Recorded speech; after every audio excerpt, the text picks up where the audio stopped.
नहीं, हालांकि प्रस्ताव राहुल गांधी ने रखा है। ममता जी ने कहा था कि आना चाहिए इंडिया, प्रस्ताव राहुल गांधी ने रखा, लेकिन मुझे कहीं कहीं कुछ वैसी धुनी आ रही है जैसे जब आम आदमी पार्टी ने नाम आप रखा था, तो अब आप में आप आपको गाली नहीं दे सकते, मतलब गाली वाले कि आप बड़े गड़बड़ हैं।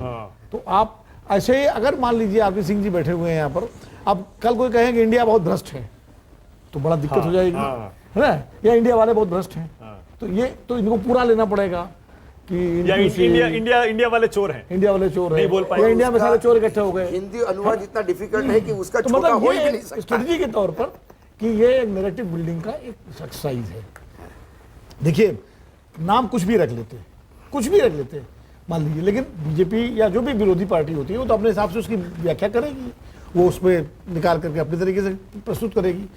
इंडिया नाम रख के इन्होंने ये किया है कि जब ये चुनाव प्रचार में जाएंगे, कैंपेन करेंगे, तो जाहिर है ये कहेंगे इंडिया वर्सेस एनडीए, इंडिया एक तरफ इंडिया है एक तरफ एनडीए है, तो टेक्निकली फैक्चुअली सही कहेंगे, जो संगठन के मोर्चे का नाम इंडिया है, लेकिन वो मैसेज अब इंडिया पर लेकिन विनोद जी एक और सच तो है, नाम की मैं बात कर रहा हूँ, नाम के मामले में, लेकिन नाम ही सब कुछ नहीं होता है। नहीं, मैं चाह रहा हूं पहले विनोद जी नाम पे ही रहते हैं। नाम में भी ये तो सच है ना कि कहीं भी जमीन पर जाकर चुनाव होगा, चुनाव प्रचार होगा तो इंडिया के नाम पर नहीं होगा। वो जिस पार्टी का उम्मीदवार लड़ रहा है वो उसी के सिंबल पर लड़ेगा, अपनी पार्टी का चेहरा दिखाएगा, अपने नेता का चेहरा दिखाएगा, वहां इंडिया नाम थोड़ा इस्तेमाल होगा। जैसे ऐसा होता है ना, जब आप कैंपेन करते हैं तो एनडीए आप बोलते नहीं बोलते कि भाई एनडीए का कैंडिडेट है, वो अपना दल का कैंडिडेट भी अपने को एनडीए कैंडिडेट कहलाता है, अपना अपनी पार्टी का भी नाम लेता है, लेकिन शासक गठबंधन का भी नाम लेता है, तो इसलिए इनको थोड़ा सा उसमें वो रहेगा।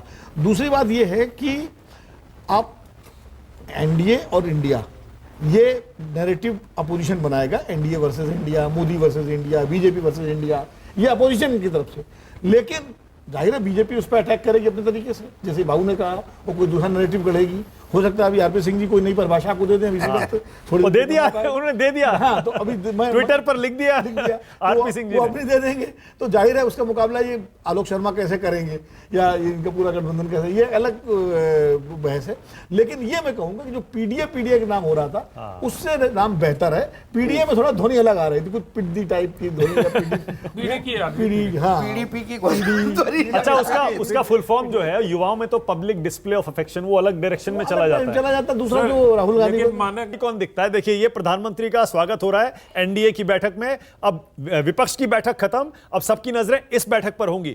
38 पार्टियां आ रही हैं विनोद जी इसमें, दोनों में आपको कागज पर कौन भारी दिखता है? केसी त्यागी भी आ गए हैं, इसके बाद आ रहा हूं त्यागी जी आपके पास। भाई 38 और 26 में तो नंबर में 38 ज्यादा है, लेकिन नंबर के हिसाब से, लेकिन इधर भी और उधर भी कई ऐसी पार्टियां हैं जिनका एक भी सांसद नहीं है, और वो एक सांसद जिताने की हैसियत में भी नहीं है, लेकिन वो एड ऑन कर सकती है पार्टी, कुछ एक वोट ला सकते हैं, कुछ मतलब उनका अपना परसेंटेज, जिलों की पार्टियां, आंचलिक वो इस तरफ भी है, वो उस तरफ भी है। या फिर ये रेस ये है ये दिखाने की कि हमारे साथ देखो ज्यादा तो है ही, देखिए परसेप्शन बिल्डिंग का खेल है। एनडीए जो है अटल जी के समय बना, उस एनडीए के अध्यक्ष थे अटल बिहारी वाजपेयी जी जो प्रधानमंत्री थे, और संयोजक थे जॉर्ज फर्नांडीज, और एनडीए चला, त्यागी जी बैठे हुए उसके संस्थापकों में से हैं।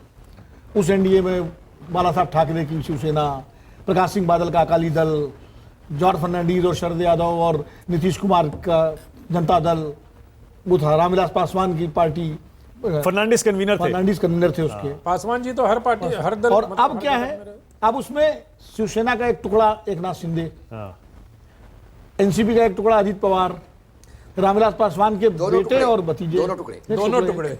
अभी बात हो रही है अकाली दल में हुआ कि नहीं। खैर, मैं जो कह रहा था वो बात ही कह रहा था कि देखिए दरअसल क्या है कि अभी ये लड़ाई ऐसी है, जब जैसे जैसे पहले ये सत्ता पक्ष को, आरपी सिंह जी की पार्टी को ये भरोसा था कि ये विपक्षी एक साथ नहीं बैठेंगे, ये सब आपस में लड़ते हैं इस तरह बंदरों की तरह, इधर से उधर कूदते रहेंगे, कोई नहीं बैठेगा, बैठ ही नहीं सकते साहब। बंगलौर में फोटो हो गई, कलकत्ता में फोटो हो गई, फोटो आप है, अब पटना में बैठक हो गई, अब बैठक ठीक ठाक हो गई है, खाली वो उसका छेपक वो था अपवाद कि अरविंद केजरीवाल प्रेस कॉन्फ्रेंस में नहीं गए, तो ये वक्त आम आदमी पार्टी खेल बिगाड़ेगी, ये हो ही नहीं सकता। दिल्ली वाला मामले पे ये कांग्रेस मानेगी नहीं, अब कांग्रेस मान गई, बैठक हो गई, जो 16-17 के 26 हो गए, तो तुरंत एनडीए रिवाइव करने की एक्साइज शुरू हो गई।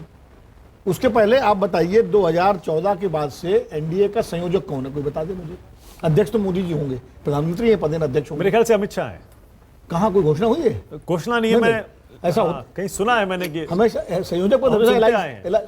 सुनना भी शायद ये सब कुछ है बीजेपी के एनडीए। शायद संयोजक ये है या चेयरपर्सन है, मेरे ख्याल से चेयरपर्सन तो मोदी जी हैं। सर ये सब चीजें चुनाव के समय घोषित नहीं नहीं होती घोषित हैं। नहीं। अच्छा यूपीए का एक कौन एक चेयरपर्सन है? मिनट, यूपीए तो छोड़ दिया यार, यूपीए तो वो यूपीए खत्म हो गया। मैं दूसरी बात कर रहा हूँ। ये सब चीजें अटल जी के देखिए एक मोदी जी एक मुझे बात पूरा कर करते लो, हैं। पूरा कर लो। त्यागी जी बैठे हुए हैं, अटल जी के टाइम रेगुलर एनडीए की बैठक होती थी, चुनाव के बाद भी पूरे 6-7 साल अरे तो रेगुलर बैठक होती रही। पर तब बीजेपी अपने दम पर सत्ता में नहीं थी ना। नहीं उत्तर सवाल अलायंस की बात है। तो यही मैं कह रहा हूं, बीजेपी चूंकि अपने दम पे सत्ता पे आ गई तो बीजेपी को लगा कि अब एनडीए की उस तरह की फॉर्मल कोई जरूरत है नहीं, और इसीलिए नारा ये बनता था कि एक अकेला मोदी, बाकी सब इकट्ठे। पर अब इस बार अब ये बदल गया। उसके बाद अब इधर भी उधर भी, अब उधर इतने बैठे हुए हैं तो इधर मोदी जी के साथ राजभर जी हैं, जीतन राम मांझी हैं, अजीत पवार हैं, एकनाथ शिंदे हैं, तो मोदी जी के साथ भी पूरी टीम है, उधर भी टीम है। तो अब जो है, अब नैरेटिव वो एक अकेला वाला नहीं है। अब हमारे पास 38, तुम्हारे पास 26, आओ मैदान में।